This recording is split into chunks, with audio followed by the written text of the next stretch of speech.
회사원 정민재 씨는 새로운 연인과 사귀기 시작한 지 3개월이 되었습니다. 처음에는 모든 데이트 비용을 자신이 부담했습니다. 고급 레스토랑부터 브랜드 가방까지 아낌없이 지출했죠. 하지만 시간이 지날수록 상대방의 태도가 달라지는 것을 느꼈습니다. 연인이 자신에게 관심을 보이는 것은 오직 돈을 쓸 때뿐이었습니다. 비싼 선물을 주면 좋아했지만 평범한 데이트를 제안하면 시큰둥해했습니다. 정민재 씨는 깨달았습니다. 자신이 사랑받고 있는 게 아니라 지갑이 사랑받고 있다는 것을. 연애에서 돈을 쓰는 방식은 그 관계의 본질을 가장 정확하게 보여주는 거울입니다. 누가 얼마나 내는지, 어떤 식으로 내는지, 돈에 대해 어떻게 이야기하는지를 통해 진짜 감정과 의도를 파악할 수 있습니다. 첫 번째, 초기 데이트에서 누가 계산서를 먼저 잡는지 관찰해보세요. 진심으로 당신에게 관심이 있는 사람은 자신도 비용을 부담하려고 합니다. 반면 당신을 이용하려는 사람은 당연히 당신이 모든 것을 내야 한다고 생각합니다. 직장인 김수연 씨는 소개팅에서 만난 남성과 첫 데이트를 했습니다. 식사가 끝나고 계산할 때 그 남성은 제가 낼게요 라고 먼저 말했습니다. 김수연 씨가 반반 내줘 라고 제안하자 괜찮으시다면 감사하겠습니다 라고 답했습니다. 이런 자연스러운 태도에서 그의 진실성을 느낄 수 있었습니다.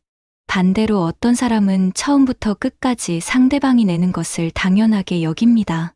계산할 때 화장실에 가거나 핸드폰을 보며 외면하는 행동을 보입니다. 이런 행동은 상대방을 동등한 파트너가 아닌 이용 대상으로 보고 있다는 신호입니다. 두 번째, 선물을 받을 때의 반응을 주의 깊게 살펴보세요. 진심으로 당신을 좋아하는 사람은 선물의 가격보다 마음에 더 감동합니다. 비싼 선물을 받으면 고마워하면서도 이렇게까지 하지 않아도 되는데 라는 말을 합니다. 하지만 당신을 이용하려는 사람은 다릅니다. 선물의 가격을 먼저 확인하고 브랜드나 가격대에 대해 질문합니다. 더 비싼 것을 암시하거나 직접적으로 요구하기도 합니다. 학원 강사 박영수 씨는 연인에게 손목시계를 선물했습니다. 비싸지 않은 브랜드였지만 정성스럽게 고른 것이었습니다. 진심으로 자신을 사랑하는 연인이라면 그 마음을 알아주었을 텐데 상대방은 이 브랜드는 별로네요 라며 실망하는 표정을 지었습니다. 그 순간 박영수 씨는 자신이 어떤 관계에 있는지 깨달았습니다. 세 번째, 경제적 어려움이 생겼을 때 상대방의 태도 변화를 살펴보세요. 진짜 사랑은 어려운 시기에 더욱 빛을 발합니다. 반면 이익을 추구하는 관계는 경제적 여유가 없어지면 금세 식어버립니다.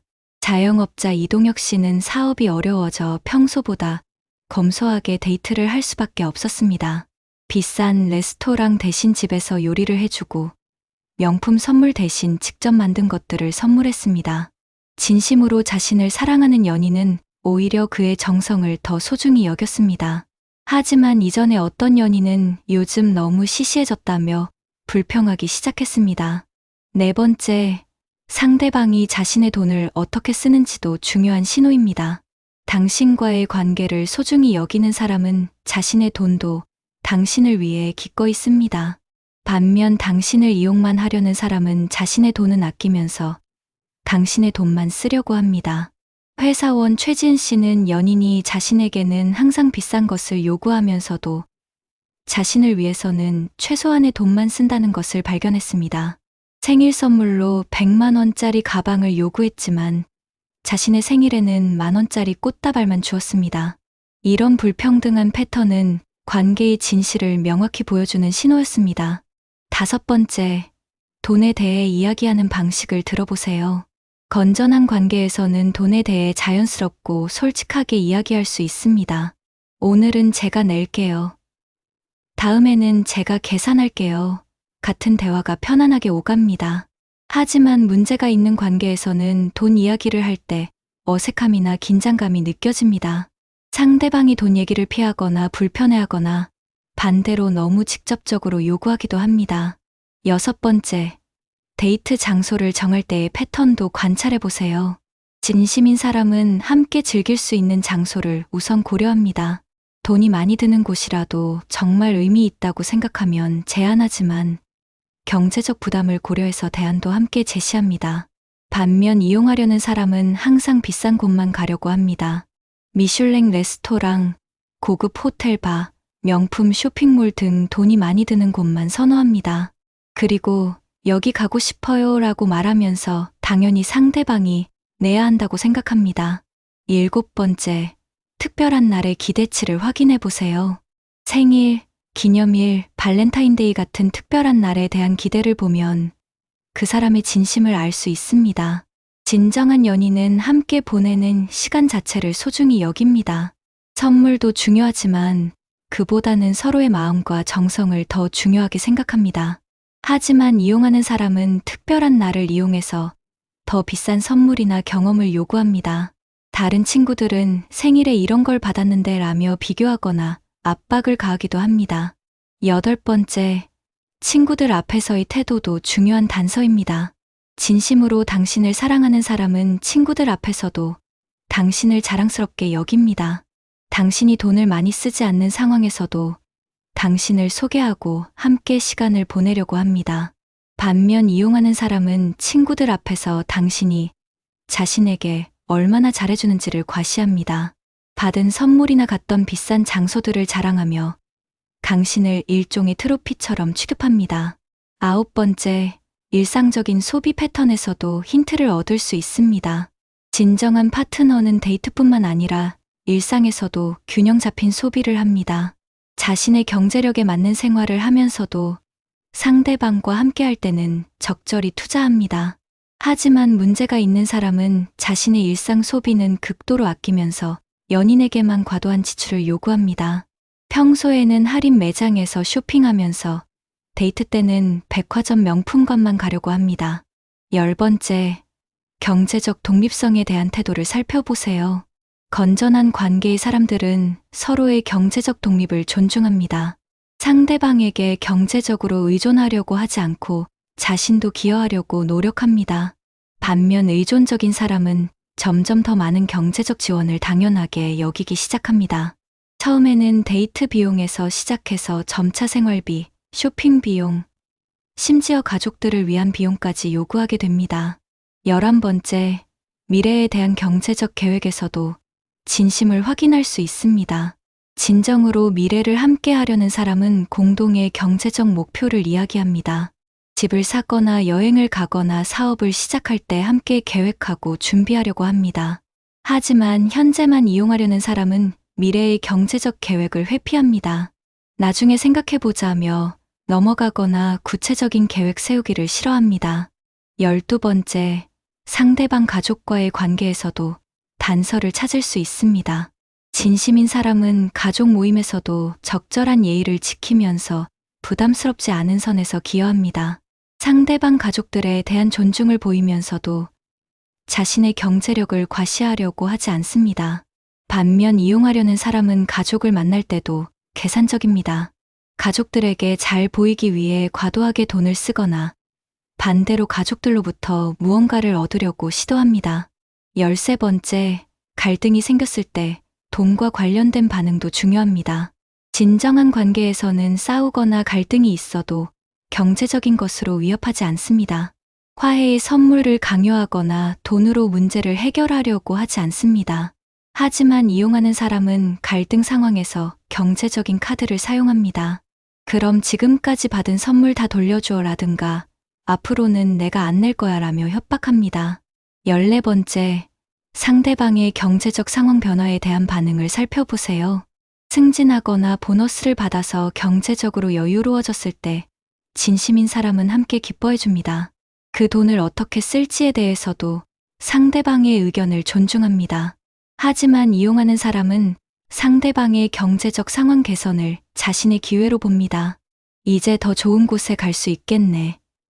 그 돈으로 이거 사줘라며 즉시 요구를 늘립니다. 15번째, 다른 커플들과 비교하는 태도도 확인해보세요. 건전한 관계의 사람은 다른 커플들과 비교하지 않습니다. 자신들만의 속도와 방식으로 관계를 발전시켜 나갑니다. 하지만 문제가 있는 사람은 항상 다른 커플들과 비교합니다.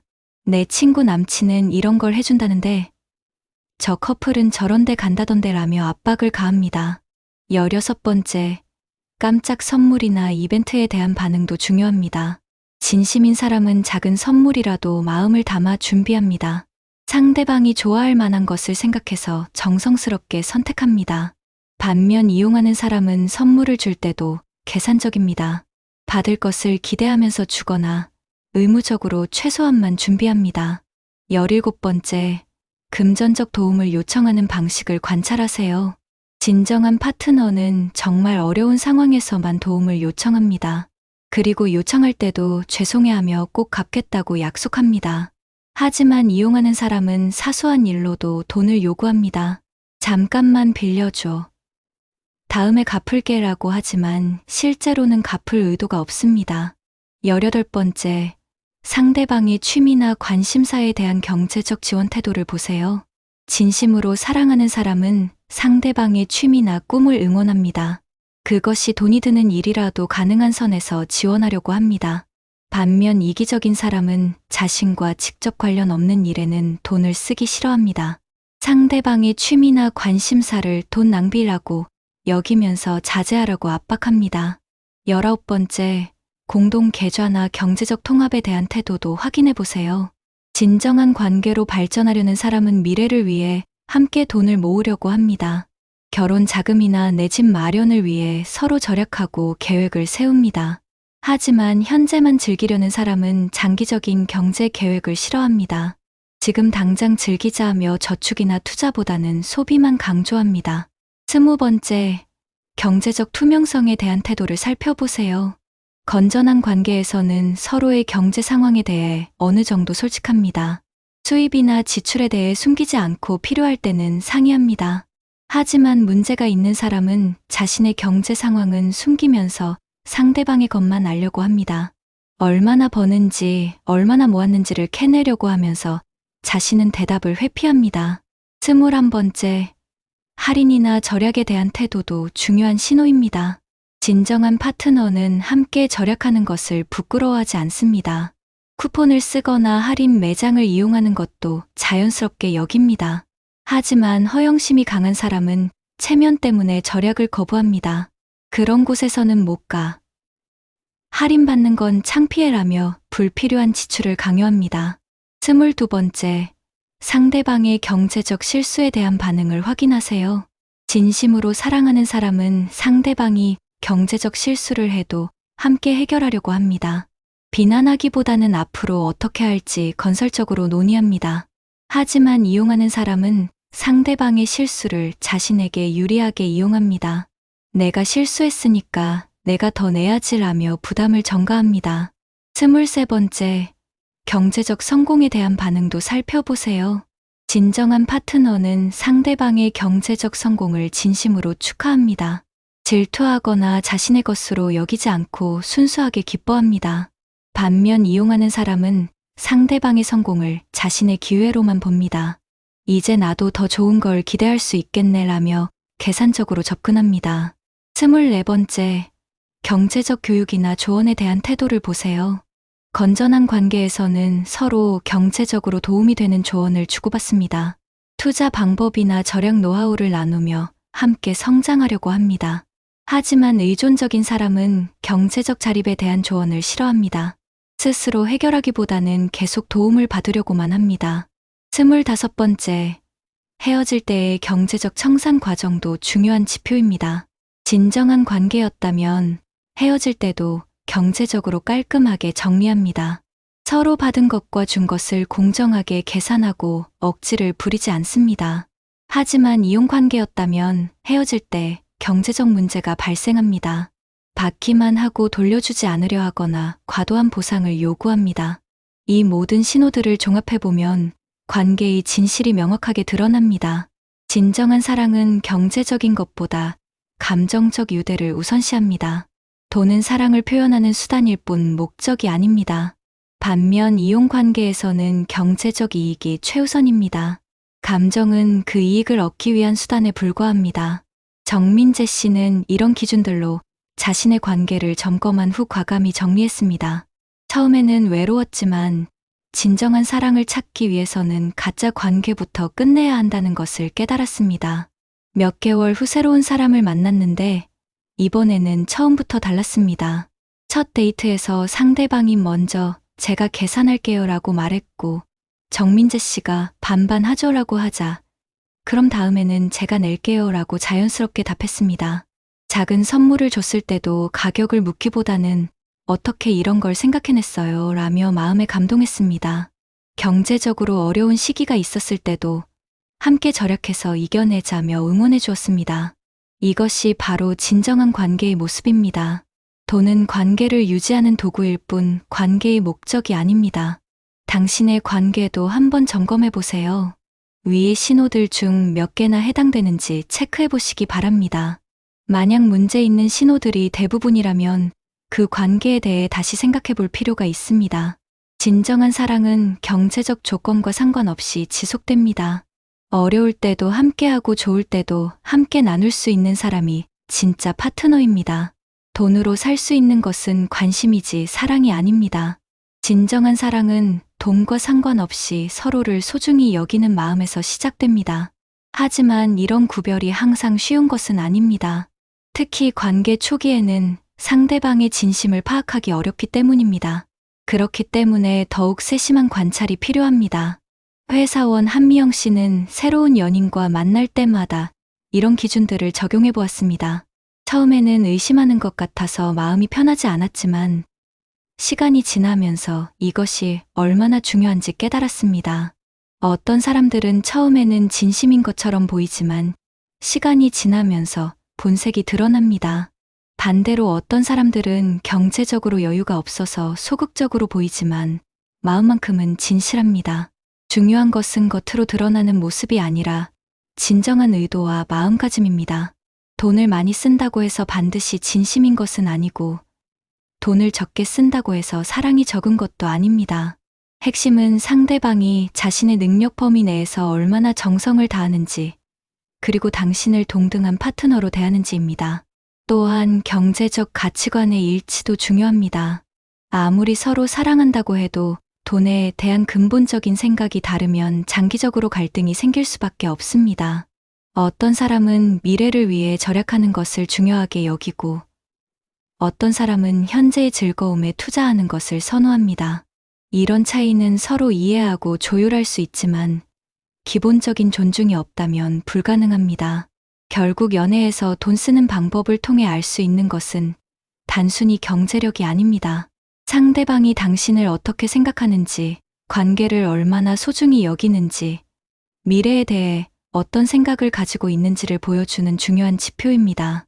이런 관찰을 통해 진정한 파트너를 찾을 수 있기를 바랍니다.